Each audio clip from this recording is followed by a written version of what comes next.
Bonjour tout le monde, dans cette vidéo-ci, on va apprendre à distinguer entre un modèle AR1 et MA1. Donc, depuis le début du cours, on a beaucoup travaillé avec des modèles de type AR1 ou de type AR, donc c'est-à-dire des modèles autorégressifs. Et dans la dernière vidéo, je vous ai introduit à un nouveau concept qui était le type de moyenne mobile, donc un Moving Average Process. Et si on se rappelle un petit peu nos deux modèles, on avait que le modèle autorégressif, c'est lorsqu'on essaie de prédire une variable d'intérêt, YT, en fonction de ses observations passées. La moyenne mobile, elle, le modèle à moyenne mobile, c'est plutôt qu'on essaie de prévoir une variable stochastique YT en fonction des différents chocs qui peuvent se produire aux différentes périodes. Donc les chocs restent quand même nuls en moyenne et de variance constante. On sait donc que la moyenne mobile va être une série qui va être stationnaire. Donc déjà, ça peut être un premier indice pour différencier une série AR1 d'une série moyenne mobile. Si on a une série qui est non stationnaire, eh bien ce ne sera pas quelque chose qu'on va être capable d'estimer à l'aide d'une moyenne mobile. Autrement que ça, est-ce qu'on est capable de facilement discerner entre les deux séries?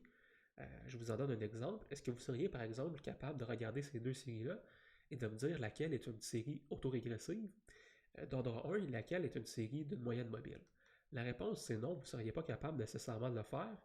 Euh, mes deux séries suivent chacune un processus 0.5 YT-1 pour la série autorégressive.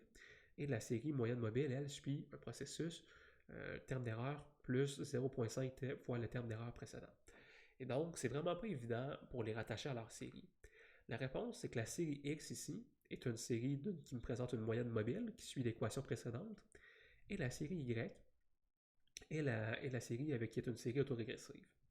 Donc, juste graphiquement, distinguer une série AR d'une série MA va être quelque chose de très difficile si on a deux séries qui sont stationnaires. Et donc, comment est-ce qu'on va faire ça? On va faire ça en regardant leur fonction d'autocorrélation. Donc, sur la droite, on a vraiment une fonction d'autocorrélation qu'on reconnaît. La fonction AR1, on sait qu'un choc va lentement se dissiper dans le temps. Donc, on a une autocorrélation qui va s'en aller en descendant, mais de façon exponentielle. Donc, plus on avance dans le temps, plus mon choc est faible, jusqu'à ce qu'éventuellement, le choc devienne pratiquement nul. Et ce qu'on voit dans ma série AR1 avec un coefficient de 0.5, c'est effectivement que, bon, au premier délai, l'autocorrélation semble se situer à 0.7, au deuxième délai à 0.5, ensuite 0.4, et ainsi de suite en descendant. Et donc ça, c'est très clairement un marqueur d'une série autorégressive. Inversement, quand je me dirige vers la fonction de gauche, donc la série X, qui était ma série qui représentait une fonction moyenne mobile, eh bien on voit clairement qu'après le premier délai, il n'y en a plus d'autocorrélation. Et ça revient au point qu'on disait en revoyant nos équations. Notre choc d'erreur a un impact à la période présente et à la période précédente.